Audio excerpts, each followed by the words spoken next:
सब दूंगी। बैठा लिया, थोड़ी देर बाद उनके चरणों को धोया, धोने के बाद आसन दिया और भोजन परोसा।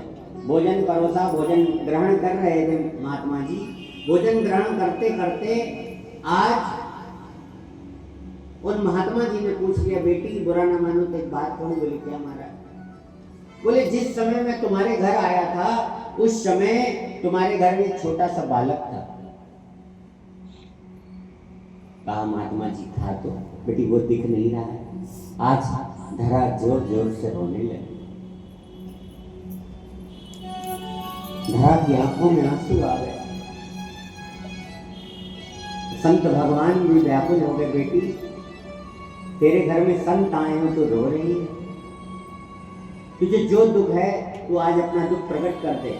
मैं वचन देता हूं, मैं भी अगर कृष्ण भक्त हुआ तो तेरे दुख का अंत कर दूंगा। बेटी तू बता तो तेरा दुख क्या है?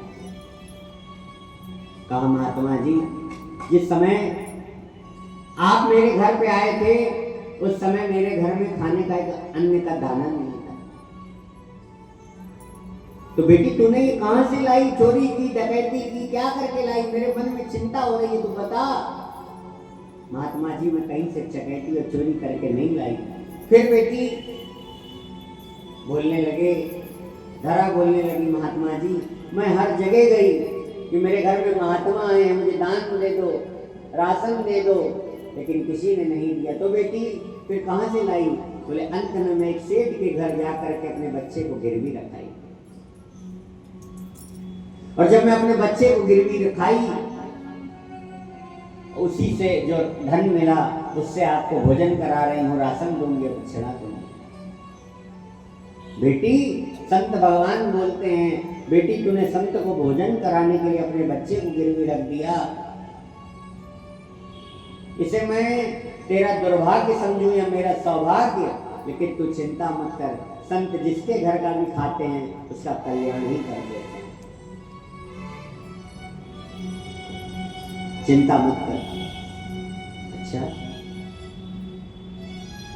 बेटी मैं तेरे बच्चे को अभी लेकर के आता हूं। आज हाथ में जल लिया और कहा, हे प्रभु, हे मेरे इष्ट, मेरे नारायण, अगर मैंने जीवन में एक भी अच्छा कर्म किया हो तो इसके बच्चे की उम्र कितनी है? 11.5 साल। इसने 11.5 साल की उम्र में अपने बच्चे को गिरवी रख दिया प्रभु मुझे भोजन कराने के लिए। तो आज भगवान से संत कहते हैं कि आप भी इसके घर में आ जाना, 11.5 वर्ष तक रहना। भगवान श्री कृष्ण यशोदा के पास 11.5 वर्ष तक रहे थे, सिर्फ संत को भोजन कराने की बदौलत। बोलो राधे राधे, बोलो कृष्ण कन्हैया लाल की।